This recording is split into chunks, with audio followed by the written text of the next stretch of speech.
Hey everyone, this is Andy Hall. You're watching a Best Advice Ever show. This is the show where great people come on and talk about the best advice they ever heard. With me today is the fantastic, the incredible Justin Downing from the Empathetic Atheist show. How are you doing today, sir? I'm doing great. How are you? So far, so good. That's all you can ask for. Yeah. I'm happy. It's another day. I'm in church, so I can see. Very good, very good. So people who aren't acquainted with your show, you want to tell them a little bit about it? Absolutely, I appreciate that. So I am the host of the Empathetic Atheist show, to where we have conversations with people about what they either believe or disbelieve. Most of the time, it's a theist that I have on that has a belief in some type of God. And we do a hour-long interview to kind of get to know who they are and what they're all about. Ask questions about, the background of how they came to hold the belief that they do today. And maybe ask some probing questions, have some disagreements, if it's about faith, or if it's, whatever the case may be. We kind of just ask some probing questions just to get to know that person better. And then we take a short intermission, and then we go into what's called an after party, to where we bring other people into the room that are either, are regulars that normally pop into the panel, or if anybody in the chat is like, hey, I want to come on camera, I want to come on the show. Last minute, I will send them a link and we'll pop them in, and they can ask questions to the guest, or have a debate, or whatever you want to call it. But as long as it's friendly and the conversation is fruitful, and we can show that we can be respectful towards each other with having different religious beliefs. So that's basically what we do every Tuesday, Thursday, and Saturday at 8:00 p.m. Eastern time. We start the shindig around that time every 3 days a week. I've been on your show, I believe, twice. The last time I was on, we were talking to someone who was somewhat Hindu-based belief system. Yes. I think his name was Tommy. I think it was. Yeah, Tommy. Tommy. Yeah. You co-hosted with me. It was a fun time. I got to learn a lot. The guy was fantastic. He was very friendly. So I really enjoyed that conversation. And that's what I liked about being on your show, is that you ask questions, we probe different ideas, or you probe different ideas, but it wasn't adversarial. I didn't feel it was adversarial. Yeah. And that's the thing is because you have to be careful. Even as a non-believer, you still may think that you're just asking questions, but the beliefs that some people hold are so near and dear to them that when you start attacking their God, they take that as a personal attack. All right. So you have to be careful on the manner in which you present your objections. Indeed. So let's talk about the best advice you ever got. Best advice that I ever got. Best advice I ever got, honestly, came from myself. Oh, really?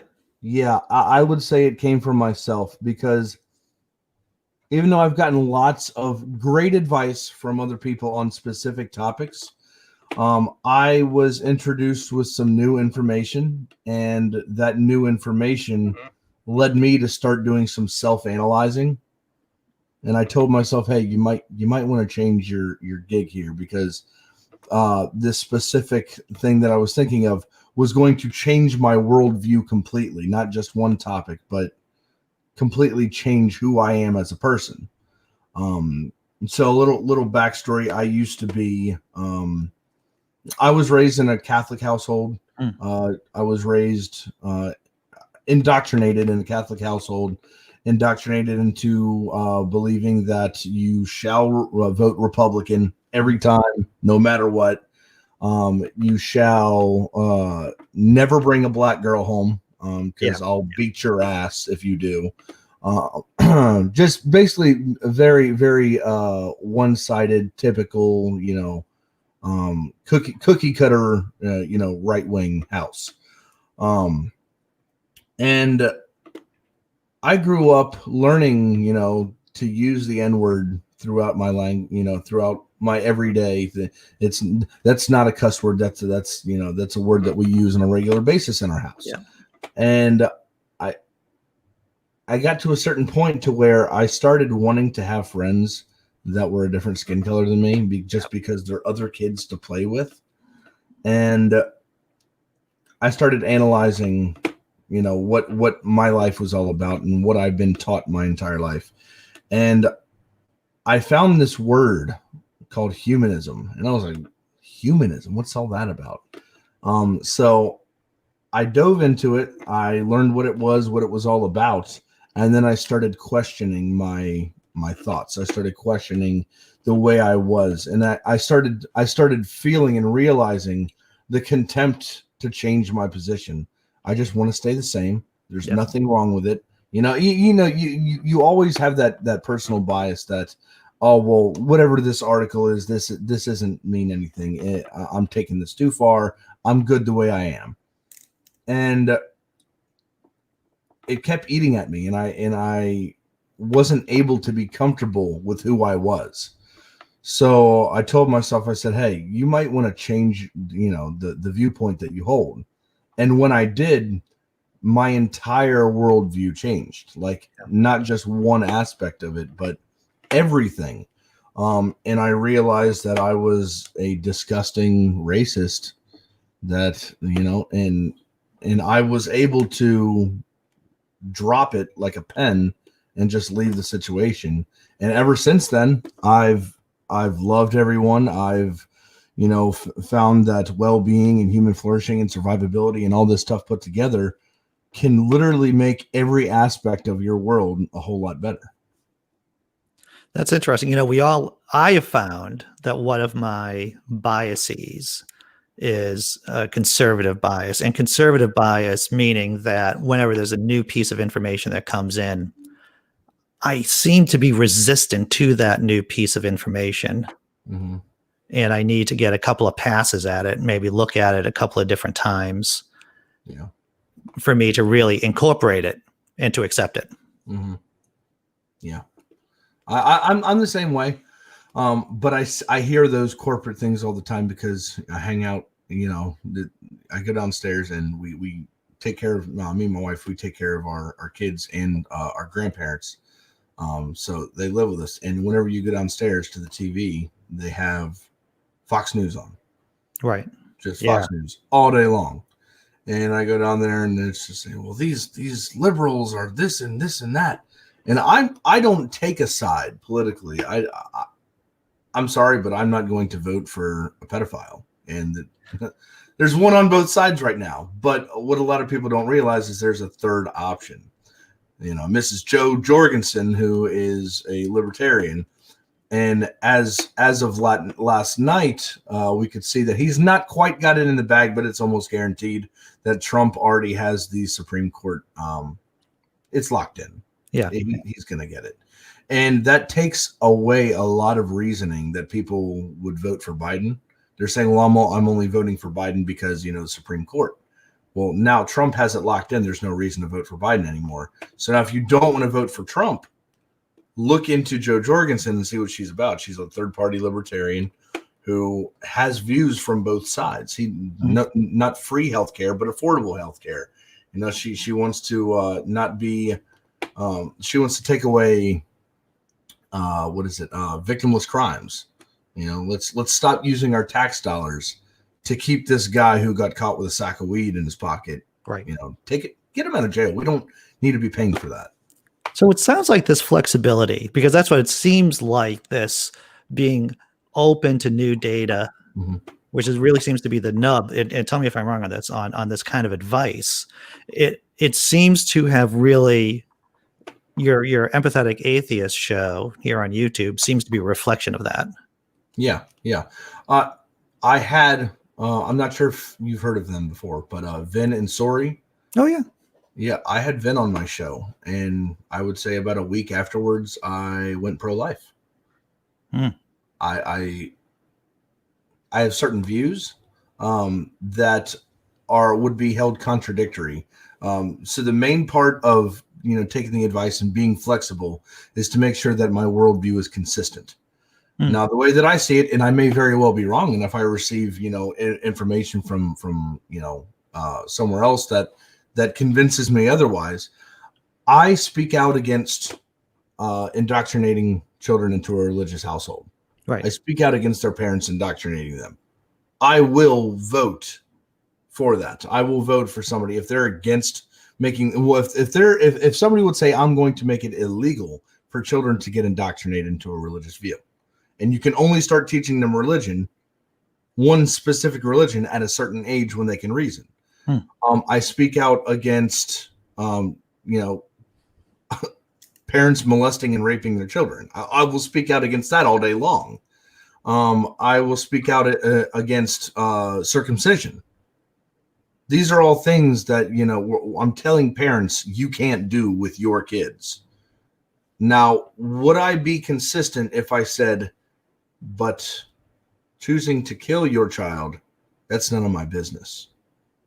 I see that as contradictory to my own worldview. I'm okay with telling these parents, don't do this with your kids, but I can't tell you. Well, it all boils down. I mean, a lot of it, right? And we're both veterans of listening to different arguments and how people define their terms. Mm-hmm. And so I think that there is a difference between like my kid who's 15 years old and, a group of cells not bigger than my fingernail in a woman. I think there's a categorical difference there. Mm-hmm. Yeah, I let me refine my position just to make sure. I am not pro-life as in against all abortions. Rape, if the mother is going to die along with the child, why waste two lives? Why not save the mother? Incestual, pregnancies, the child's not going to be born with deformities and won't have a good quality of life. And if I call myself a humanist, then we can't do that. And I believe that I'm still refining where I think that life begins or pain and suffering begins. And if you're in the second trimester and the baby already has a beating heart and all this stuff, this is a decision that could have been made a long time before. So I think there's a time limit that I'm still okay with people getting abortions. Sure. Honestly, if it's not my law, this is literally just my opinion. Mm-hmm. I'm not telling people you shouldn't do this. I'm just saying I personally don't feel it's right to do it. Right. I can definitely agree with the idea that of limiting pain and suffering, right? In general. I'm a vegetarian. I just turned vegetarian, and this isn't Andy getting on his vegetarian soapbox. I hardly ever do that, but I just went vegetarian in August for basically the pain and suffering reasons. I don't want to be involved in unnecessary pain and suffering in the world. So I admire your desire to limit pain and suffering. Mm-hmm. Yeah. So you're a dad. Mm-hmm. How is this flexibility, this striving? How does that inform how you raise your kid, specifically for your kid? So the flexibility might, as well. I just explained that I'm a host of the Empathetic Atheist show. So obviously I'm a non-believer. My daughter, who's 13 years old, she's my oldest out of 5. Out of 5? 5, yeah. Wow, I should send you some kind of award for 5. No, just send me some sleep. How old are you, Justin? I will be 30 on the 8th of October. 30 with 5. Hokey smoke, indeed. That's I had no idea. Yeah, that's fascinating. Yeah, but I got them ranging. I got a 3-year-old, a 5-year-old, 9-year-old, 10-year-old, and 13-year-old. But yeah, the flexibility with that. My 13-year-old is a Christian. Oh, really? She goes to church every Sunday. She does Bible study every Wednesday. I don't take that away from her. I want her to have the flexibility of being able to choose what she believes, or not choose what she believes. I'm totally against that. Why did I say that? Be able to have all the opportunities and routes to look at different religions, and whatever one makes sense to her, then so be it. Yeah. If none of them make sense to her, then so be it. I always tell her, I say, hey, if you have any questions, please come and I will give you my side. You can walk right upstairs to Grandpa and ask Grandpa, who is the treasurer of his, Christian church. Ask him what he thinks about it. Yeah. Ask people questions. Get all the answers that you want to, or get all the answers from all the different sides or aspects of whatever topic you're speaking of, and then you can make an informed decision rather than just going one place that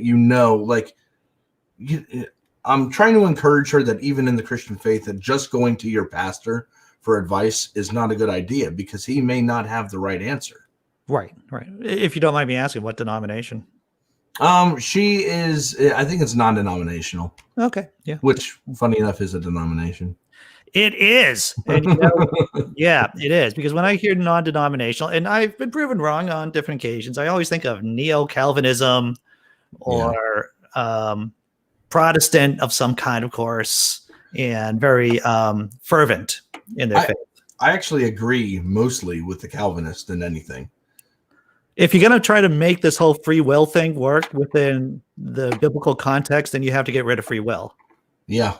And that's why I like the Calvinists, because I subscribe to a hard determinist worldview that nobody has ever made a single choice in their entire life. And everything's just a series of cause and effects. Yeah. And if God predestined everything and he wrote the names down in the book of life of who was going to be in heaven before the universe was created, that sounds like determination to me.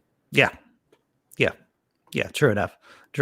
Yeah, that's fascinating. I always love talking about whatever sect that people are in, especially when it gets to Calvinism, Yeah. Definitely.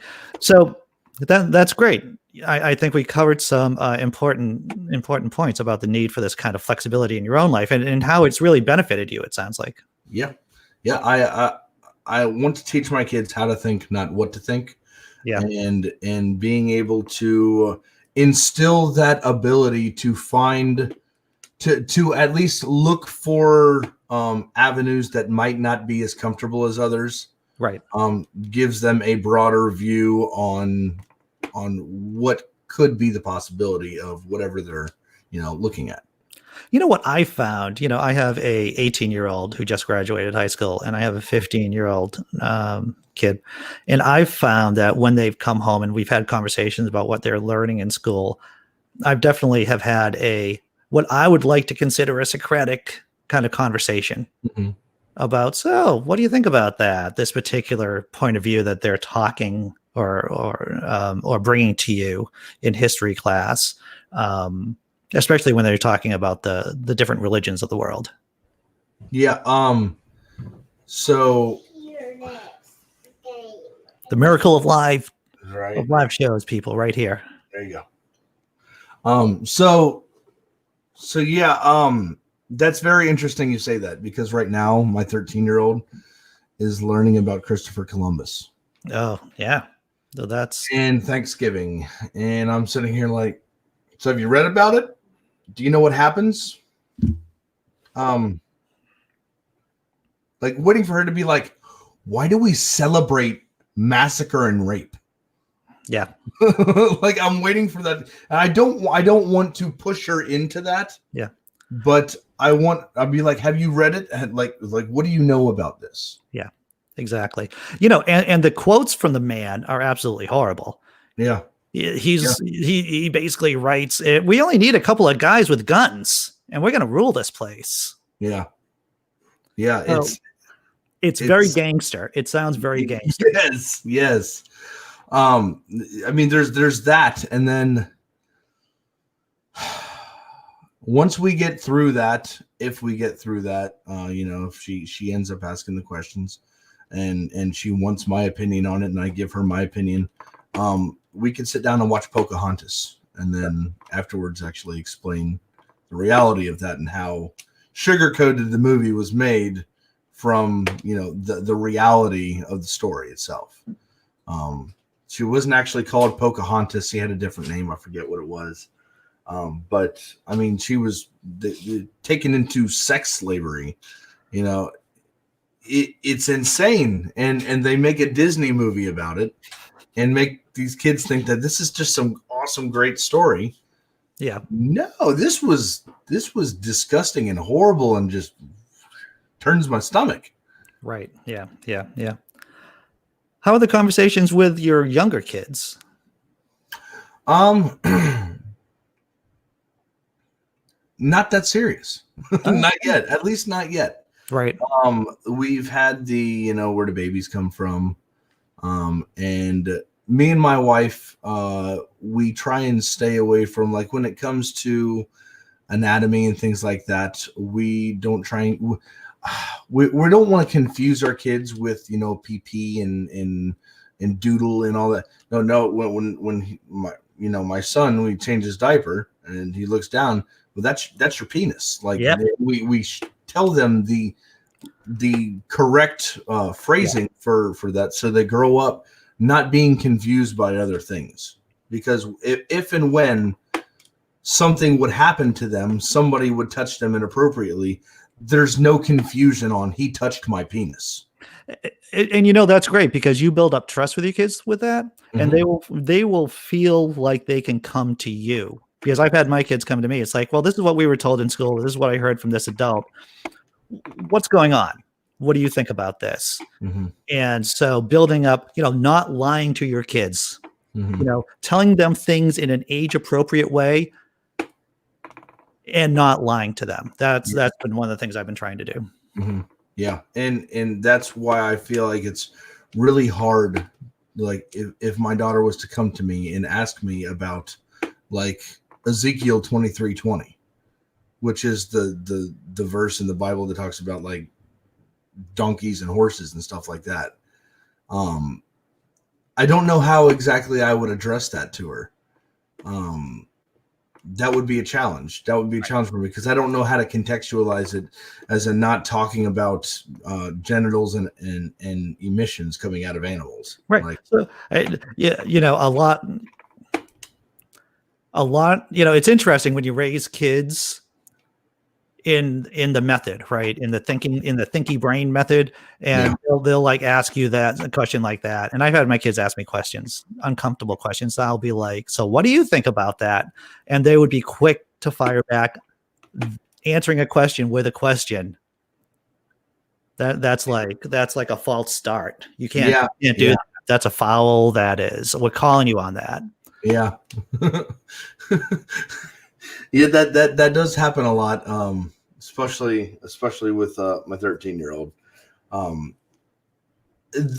this advice, all this reasoning that I'm using within my child's life or within the other people's life, it all revolves around that one turning point, to where I realize that I may not have the right answer. Being racist may not be the best avenue for me. So this is why I'm saying that, like, everything that we've talked about has revolved around that one turning point right there. Yeah. Yeah.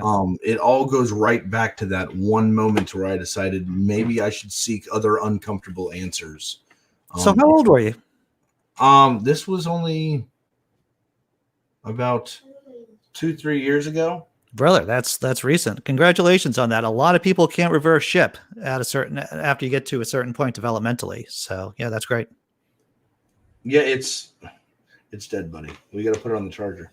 But yeah, it's fantastic to have the freedom to be able to see that. Hold on, bud. Hold on. The fantastic thing about it is to know that from here on out, my kids will be able to grow up having the flexibility to know that they can look for answers outside of what's already been told to them. Right. No, that's important. Well, dude, thanks for coming on. Sure. I think we had a great conversation. What do you have coming on the channel? You have anything coming up? Anything interesting? So I was supposed to last night have David Smalley, who actually he moderated one of my favorite debates, and that debate was Matt Dillahunty and Cy Ten Bruggencate. It was a funny debate. He was supposed to be on, so we had to reschedule that. Yeah. But I'm looking at my calendar right now. And on the 8th, oh, that's September. Actually. So I don't currently have a guest for the 29th, which I'm still searching for one. So if anybody out there has any beliefs that they hold, even if you think knocking on wood actually helps you out, like I'd be more than happy to talk about that. Or if you believe in zodiac signs, the horoscopes and all that. Right. I'd be more than happy to talk about that too. But let's see. On the 1st, I have Murder Shed Steve from the Atheist Roundtable. Excellent. I'm not going to be having a show that coming Saturday on the 3rd because me and my wife are actually going on a vacation. Oh, sweet. My first vacation in about 15 years. Dude, congratulations. So I'm happy about that, but we will be throwing a conglomeration of what we're going to call the Unholy Trinity show, to where we're going to take, because I've had Aaron Ra, I've had Seth Andrews and Matt Dillahunty on, which they tour around the world as the Unholy Trinity. Right. And we're going to put all of their interviews kind of together in a best of moments of all the content that they've had on our show, and we're going to premiere that on that Saturday that we're not going to be doing a live show. Oh, that sounds fun. But yeah, and then on the 6th of October, we will be having Objectively Dan from Truth Wanted on the show. Mm-hmm, mm-hmm. So very nice. That's upcoming. Well, it sounds like you got a lot of stuff cooking, and that's fantastic. Absolutely. Well, once again, thanks for coming on Best Advice Ever. Yes, thank you for having me on. All right. Well, hey, thanks for everyone in the chat who stopped by. I appreciate you coming on here and engaging and chatting. And until next time, everyone, take care.